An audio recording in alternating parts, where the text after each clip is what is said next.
오늘 말씀 보니까요, 5장에서 멜기세덱의 반차를 따라 큰 대제사장이 된 예수 그리스도를 설명했습니다. 예수님은 그 인간의 한계를 가지고 있었던 아론계 제사장이 아니라 왕이면서 동시에 대제사장이었던 멜기세덱, 시작도 끝도 알 수 없었던 멜기세덱의 반차를 따른 대제사장이었으므로 이 땅에 있는 어떤 대제사장보다 뛰어난 직무를 감당하셨음을 알려주셨습니다.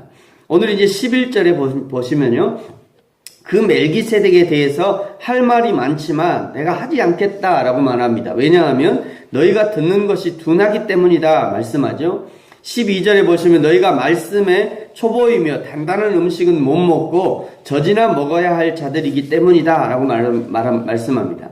13절에 보시면 어린아이라 함은 의의 말씀을 경험하지 못한 자이다. 14절 장성한 자라는 어떤 사람이냐? 단단한 음식을 먹는 자요, 선악을 분별하는 자가 장성한 자다 라고 말씀합니다. 어린아이의 특징은 무엇입니까? 스스로 선악을 분별하지 못하는 자입니다. 여기 스스로라는 단어가 굉장히 중요하죠. 누군가의 도움이 없이는 선악을 분별하지 못하는 자, 누군가의 도움이 없이는 하나님의 뜻을 분별하지 못하는 자, 누군가의 도움이 없이는 하나님이 기뻐하시고 기뻐하지 않는 것이 분별하지 못하는 자, 이런 자가 어린아이와 같다라고 말씀하는 것입니다. 요즘 TV에요, 슈퍼맨, 돌아온 슈퍼맨인가? 정확히 제가 잘 모르겠습니다만 슈퍼맨이라는 프로그램이 있습니다. 거기에 이동국 선수도 이제 어린아이, 자기 자녀가 5명이에요. 이동국 선수가 자기 자녀를 키우는 그런 모습들이 보이는데요. 막내 아들 이름이 대박이라는 이름입니다. 진짜 이름은 다른 것 같은데 그냥 TV에서는 대박이라고 불러요. 근데 요즘에요, 이 막내 아들이 이유식을 잘 안 먹어요. 애가 막 이유식을 먹이려고 하면 이유를 자꾸 밀어내, 안 먹는다고 거부해요. 왜냐하면 어른들의 그 밥을 맛을 봤거든요, 얘가. 한번 빵을 맛을 보더니 그때 이후로 이제 막 이유식을 안 먹어요. 이제는 알맹이가 있는 밥이나 빵이 아니면 안 먹으려고 하는 거예요. 여러분, 이것이 그 아이가 성장했다는 증거죠. 영적인 부분도 마찬가지입니다. 성장한 사람일수록 영적인 맛을 아는 거예요. 음식은 거칠지만 자신이 씹어서 소화시키는 것이 더 맛있고 좋다는 것을 아는 거예요. 사랑하는 성도 여러분, 저와 여러분은 영적 어린아이입니까? 아니면 장성한 사람들입니까? 일일이 가르쳐주고 안내해주고 이거는 이렇게 해라, 저것은 저렇게 해라 해야 하는 영적 어린아이의 수준입니까? 아니면 스스로 하나님의 일을 찾아서 하고 하나님이 기뻐하시는 일을 스스로 찾아내서 믿음으로 감당하는 장성한 자입니까? 저와 여러분이 하나님 앞에 장성한 자로 살게 되기를 축복합니다. 6장에서 1절, 2절, 3절은요, 초보를 버리고 죽은 행실을 버리고 늘 신앙의 기초가 되는 세례와 안수와 부활과 심판에 관한 그런 기초만 닦지 말고 이제 완전한 대로 나아가라 라고 권면하고 있습니다. 오늘 1절과 2절, 6장 1절 2절 같이 한번 읽습니다. 시작. 그러므로 우리가 그리스도의 도의 초보를 버리고 죽은 행실을 회개함과 하나님께 대한 신앙과 세례와 안수와 죽은 자의 부활과 영원한 심판에 관한 교훈의 틀을 다시 닦지 말고 완전한 대로 나아갈지니라. 아멘. 그러면서 3절에 보시면요, 하나님이 허락하시면 우리가 이것을 하리라 말씀합니다. 사도 바울이 이제 구체적으로 이 히브리서를 읽는 성도들에 대한 훈련의 계획을 가지고 있는 거예요.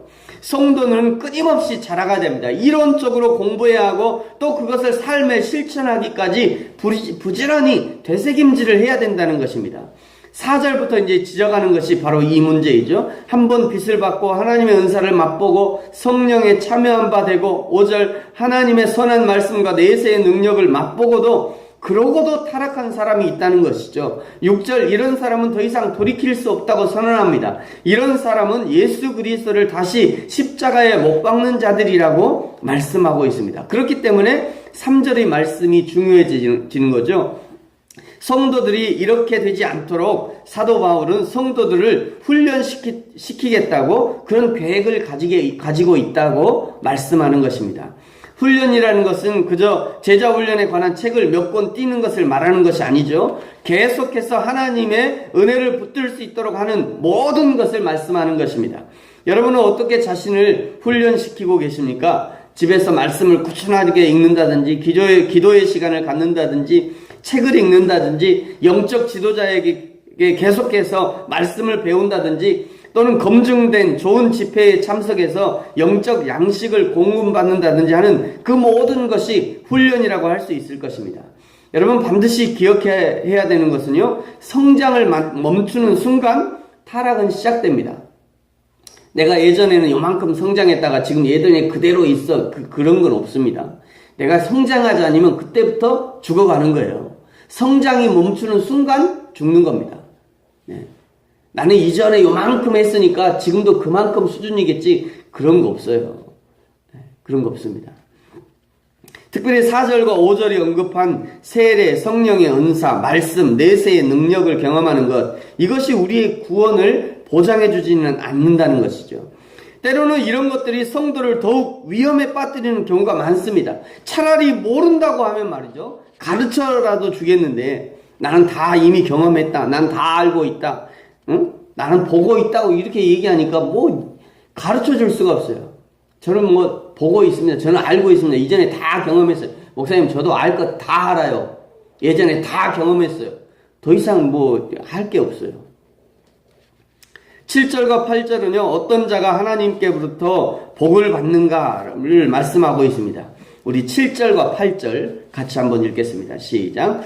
땅이 그 위에 자주 내리는 비를 흡수하여 밭가는 자들이 쓰기에 합당한 채소를 내면 하나님께 복을 받고, 만일 가시와 엉겅퀴를 내면 버림을 당하고 저주함에 가까워 그 마지막은 불사름이 되리라. 아멘. 하나님의 말씀을 잘 받아들여서 하나님이 쓰시기에 좋은 열매를 맺는 자들에게는 복을 주시지만, 말씀을 받고도 악한 삶의 열매를 맺는 자들에게는 심판을 내리신다는 그런 말씀입니다. 말씀을 듣고 묵상하는 것보다 더 중요한 것은 말씀에 순종하여서 삶에서 선한 열매를 맺는 것이죠. 좋은 설교를 듣고 훌륭한 목사님의 지도를 받고 큰 교회를 다니고 또는 말씀을 날마다 묵상하는 그 행위, 그것이 자신을 선한 사람으로 만들어주지 않는다는 것을 반드시 기억해야 됩니다. 언젠가 제가 말씀을 드렸죠. 우리 성도들이 가끔 이렇게 헷갈려 하는 것 중에, 나는 큰 교회 다니니까, 우리 목사님은 유명한 목사님이니까, 우리 목사님 설교는 너무 좋은 설교니까 마치 나도 그런 사람으로 착각하는 경우가 있어요. 여러분, 그렇지 않습니다. 전혀 다른 문제입니다. 그거는 큰 교회 다니고 좋은 목사님 밑에 있으면서도 얼마나 악한 성도들이 있는지 몰라요. 그 속에 숨어 있는 거예요. 그 속에서 기생하는 겁니다.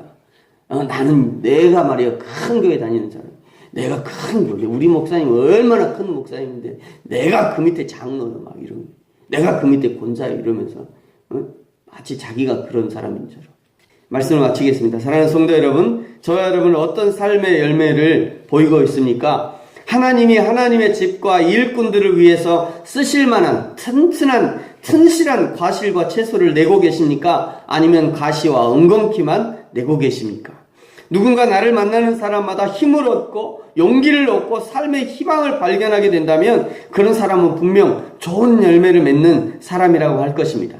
그런데 나를 만나는 사람이 불편해지고 왠지 나를 부담스러워하고 만나면 거친 말과 행동으로 아파한다면 분명 나는 가시와 엉겅퀴만 무성한 사람일 것입니다. 하나님의 말씀 앞에 정직하게 나아갈 때, 하나님의 말씀이 내 삶을 비춰주실 때 내가 지금 좋은 과실을 맺는지 아니면 가시와 엉겅퀴만 무성하게 내고 있는지 알 수 있는 것이죠. 하나님이 알게 하시고 보게 하셨다는 것은 하나님이 고치시고 치료하실 준비가 되었다는 것입니다. 그때 이제 우리의 그런 자세들이 중요한 것이죠.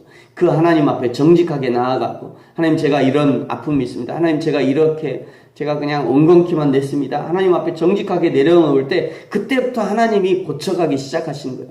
하나님의 말씀 앞에 나아갈 때 그냥 팍 마음이 찔려요. 그냥 마음이 아파. 그때가 하나님이 일하실 때라는 거예요. 그때가 말이죠. 그때 하나님이 이제 고치실 준비가 됐다는 거예요. 그때 나의 자세가 중요한 것입니다.